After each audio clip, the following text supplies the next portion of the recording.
All right, well, there's been a hub of activity around Austin yet again that we wanted to run down some of what's been happening from the officer perspective, because a lot of that gets lost in these conversations when you read these news articles and everything else. But in recent weeks, we've had several protests that have popped up. One that, at a minimum, one that I would say became a riot and is what we put some of our initial videos out on. But most recently, we saw a protest that took place at the Capitol grounds, and that had pretty large showing. And what was organized and what was at the Capitol was great. It was a peaceful protest, an assembly of people who were actually just expressing their First Amendment rights. They're exercising their free speech. Like, they were engaged in the appropriate way to express opinions. And that part went smooth. The department was able to communicate, work with them, and facilitate all of that, and had no issues that I'm aware of that came up from all of that. And it was good. Then that part ended, and then the group that had previously caused problems decided that they weren't done causing problems. And they started marching around and blocking intersections, getting confrontational with officers, trying to antagonize officers. They were yelling, and then they started, I know at least a couple instances where they were damaging a few things, and the department had to intervene, and arrests started. So it wasn't like mass arrests that were happening with it, but there were several that happened. There were 3 or 4 on our side, I believe.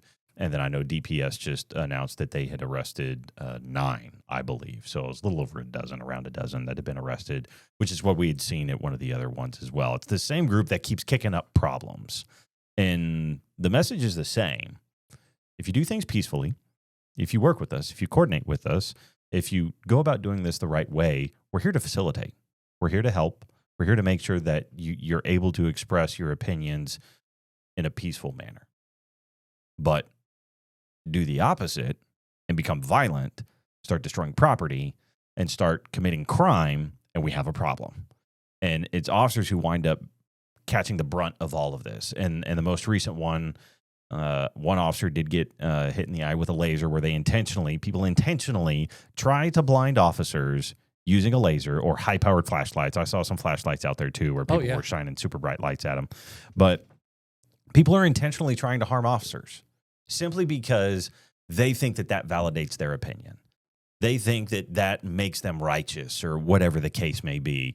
And it's so inappropriate, and it's frustrating for officers to see this and to have to deal with this and to put up with this. But the department did a phenomenal job in officers that were out there on the line, and I was out there with them and saw them, and Tyler was out there with them too, where we saw firsthand what they were doing. And they did a great job of maintaining order and trying to keep the peace and arresting those agitators. And the department has said, like, that's the philosophy. That's what we're going to do. So it's a friendly reminder that if you're going to go out there and going to express things, like, peaceful mean that you can't just say peaceful and then throw a rock and think that you can still call it peaceful. That's not how this works. Yeah, and it's such a shame there were like 11,000 people. It was a lot. Out at the Capitol. Yeah. At least. That was the last estimate I saw. That's a lot of people on Capitol grounds with 0 issues. Mm-hmm. 0 issues. It was great. Peaceful protesting, using their constitutional right to assemble, to voice their concerns and petition their government, right? All these things that we preach and we protect. And then this small little group breaks off for them when they all leave. The vast majority of them leave, go back to home, go back wherever they go. This small little group stays, and they start causing the problems. Mm-hmm. And it really, I think, takes away from the protest that actually, whatever message they were protesting. Yeah. And using their right. And then it gets distracted by these knuckleheads that are out there causing problems and breaking laws and attacking officers. And that's unacceptable. Mm-hmm. Just unacceptable. And it's the same group that was out there on Monday, which was worse on Monday. Yeah, a couple Mondays ago now. Yes. But that first round was undoubtedly worse. It was the same group. It was some of the same knuckleheads, as you put it, that were out there doing this kind of stuff. But their first round, like, it was officers were getting pelted. We had several officers that were pretty seriously injured, and they had to be transported to the hospital, and they had to, continue their treatment after like that day, and it has an impact.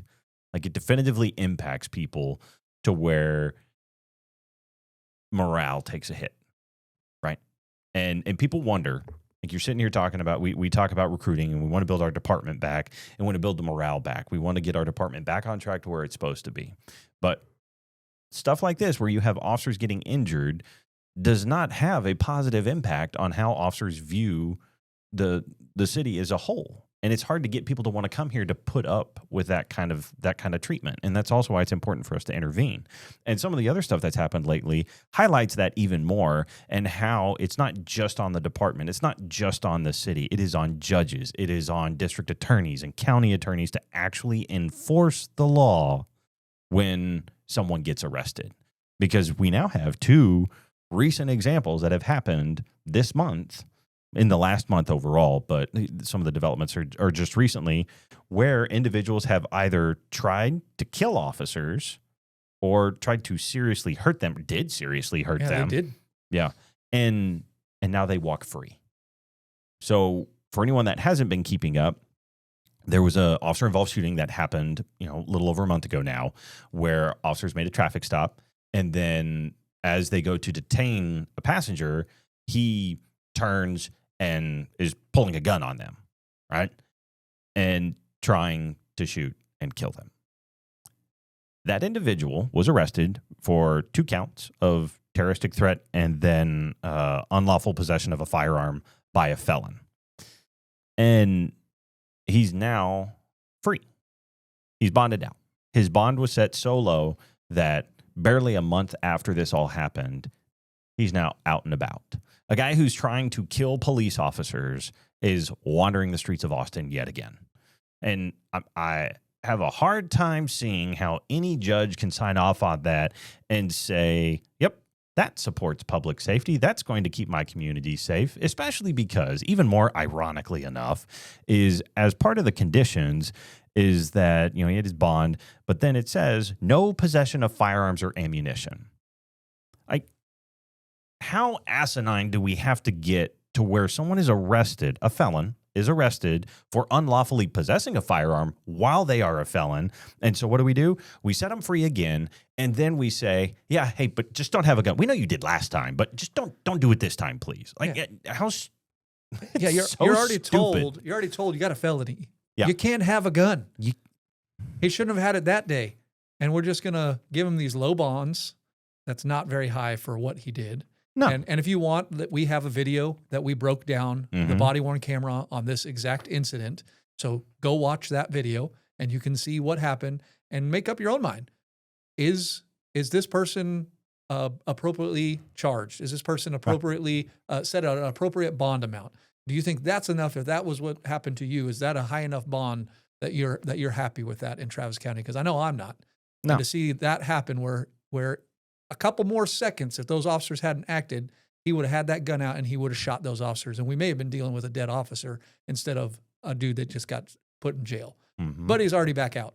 Yeah. Free, roaming around. And like the telling him, oh, you can't have a gun is going to work so well that he's going to listen this time. Yeah. And we obviously don't have his whole criminal history, but obviously, for possession of a firearm by a felon, you have to already be a felon in order to be charged with this crime. So he has a criminal history. So he has a history of violent offense, of serious offenses that are felonies, and he's prohibited from having a weapon.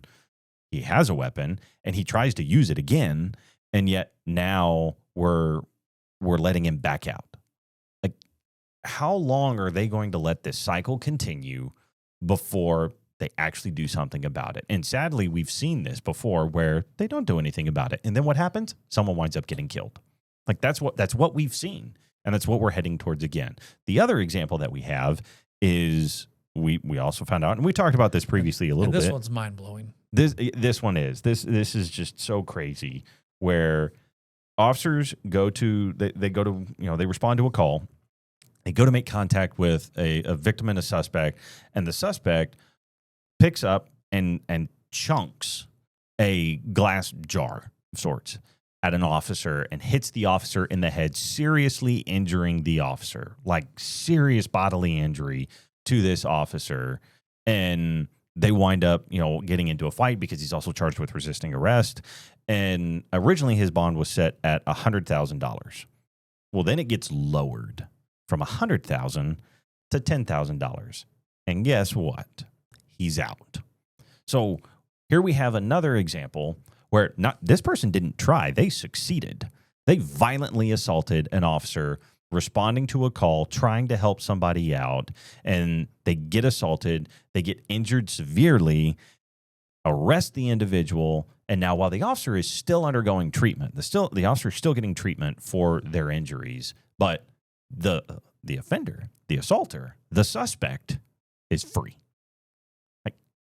What message are you sending, not just to law enforcement, right? Law enforcement catches the brunt of a lot of this, but what message are judges sending to the public? We know that people assault people. It's fine. It's fine. We're not worried about that one. I hate to keep using a lot of the same words, but I'm running out of words to use to describe all of this about how hard it is to grasp the logic in all of this. These decisions have very real impacts, and they have very real impacts on Austinites and on officers, because officers are trying to protect their community, trying to keep this city safe. They're getting assaulted in the progress. They're putting their lives on the line. They're getting shot at. They're having people pull guns on them. They're having rocks thrown at them, lasers pointed in their eyes, flashlights to try and blind them, being yelled at for things that they have nothing to do with. And then when it comes time to hold someone accountable for taking these actions against an officer, nothing. Minimal action is done. Minimal investment is put in to making sure that people are held accountable. And the sad part is it's everyone. It's not just officers. There's plenty of people who have been victimized by other crimes where judges, DA, they've dropped charges, dismissed charges, pled things down, pled things out, lowered bonds, dismissed things altogether. Like, the level of accountability here for criminals in Travis County is next to nothing. Like, it is so low. It's sad. It's very disheartening for officers to work in this, because they work really hard to protect the citizens of Austin. And it's not just that the crimes against officers that are happening. We've pointed out on this show, in these episodes, times that it's happened to other citizens. Like, they've robbed them, they've done whatever, and you see time and time again bonds reduced ridiculously low for offenses that are violent, and letting these criminals back out on the street in ways that they should not be able to. It shouldn't be easy to get back out on the street after you have assaulted someone, after you've robbed someone, after you've assaulted an officer. These are serious crimes, and they're not being taken seriously. Whose fault is it? Is it the judge? Is it the district attorney? Is it the county attorney? Where are they on all this? Where are they saying, hey, we fought against these lower charges? Where's the media picking up on all of these stories? They don't follow. You may hear on the news about this, but they don't report again that the guy was let out on a super low bond after trying to shoot officers. Yeah. They don't talk about any of that.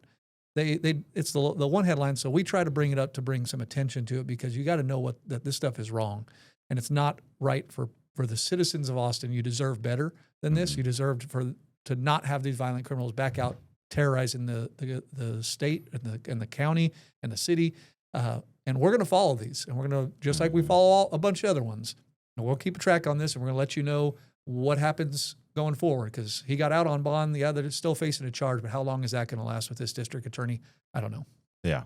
And like you said, it's not just district attorneys, it's judges, it's everyone else that's involved. Like, what you need to know, what the public needs to know, is that the Austin Police Department is doing their job, that the Austin Police Department, the men and women that are out there on the front line serving you, they are here to protect you, and they are doing their very best every single day to make sure that criminals are held accountable. But when it comes to the follow-through, when it comes to bonds, when it comes to prosecuting, when it comes to final dispositions, is where the process falls apart. And that is at the hands of judges and prosecutors.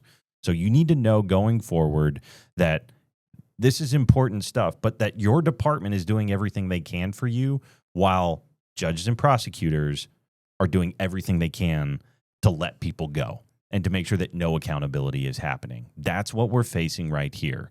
So we're going to keep bringing these up. We're going to keep talking about these things.